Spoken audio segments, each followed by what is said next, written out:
Hey guys, welcome back to my channel. Did you guys notice something different with the intro? Ta-da! It's a brand new intro, so I hope you guys like it. Anyways, for today's video, we are going to continue to work with the Spellbinder September large die kit. And in this kit, there was a tractor, a little cart, and also there was a lot of vegetable dies. So in this video, I'm going to be focused more on the vegetable dies. So as you can see here, I cut a lot of them and I'm shading them in various different shades of either orange or in the case of the green stem and leaves, different shades of green. Because when you shade them in different shades, as mentioned before in my previous video, it gives the cardstock more dimension and it makes the fruit or vegetable pop much more than just a flat color of the cardstock. The dies did not cut all the way through for some of my heavier cardstock, so that's why I'm going in with an X-Acto knife to kind of just free up the die cut.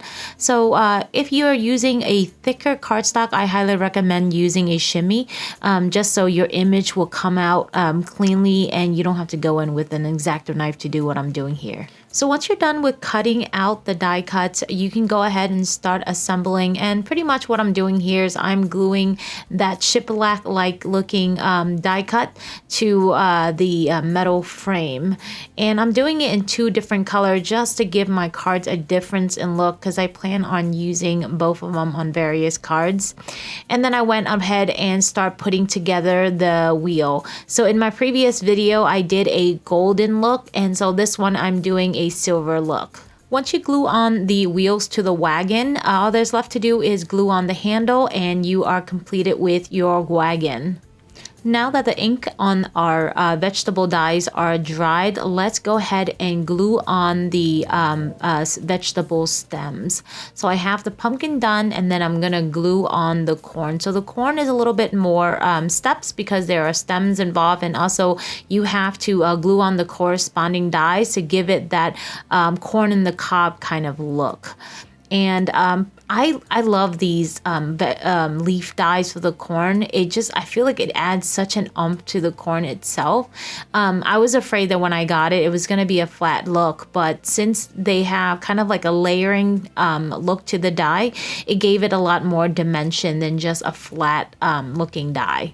Also, I used different shades of green for the leaf itself, so then it gave it off a more dimensional look. And also, like for example, I use a darker green for the burgundy and purple corn. So that way, when I put the yellow and purple corn together, they have more contrast to each other. To create the base for my first card, I'm using an adhesive ribbon, and also I'm looking at options for sentiments. I opted on the hello one, but you can feel free to use whatever it is that you want.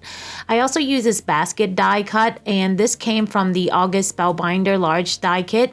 And this is the reason why I highly recommend you subscribing to the kit itself. I am not sponsored or by any means by it, but I just found a lot of value in it because I find myself going back to previous kits and reusing it for current kits. So, I mean, you're kind of like building up your stash of dies. In this case, once the basket is in, you can play around with it in terms of where you want the vegetable to be placed. And also I want to point out these cute sentiments here that I cut out with metallic paper. I find those sentiments super cute and it's a very nice touch, and it came with the large die kit itself as well. So definitely a worthwhile investment in my opinion. For my second card, I'm using a background that was cut via a die that I bought from Amazon. It's beautiful in the sense that it was able to cut all of these intricate details.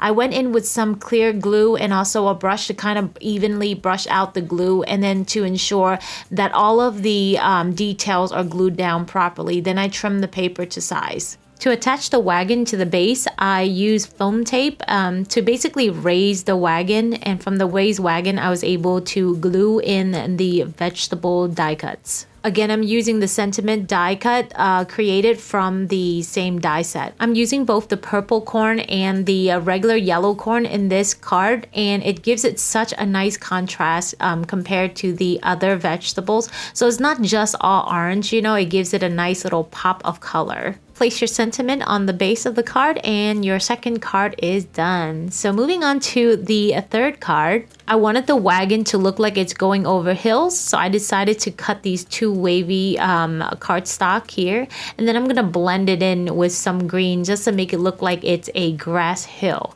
And then I offsetted basically the bump to give it more depth, so as you can see here.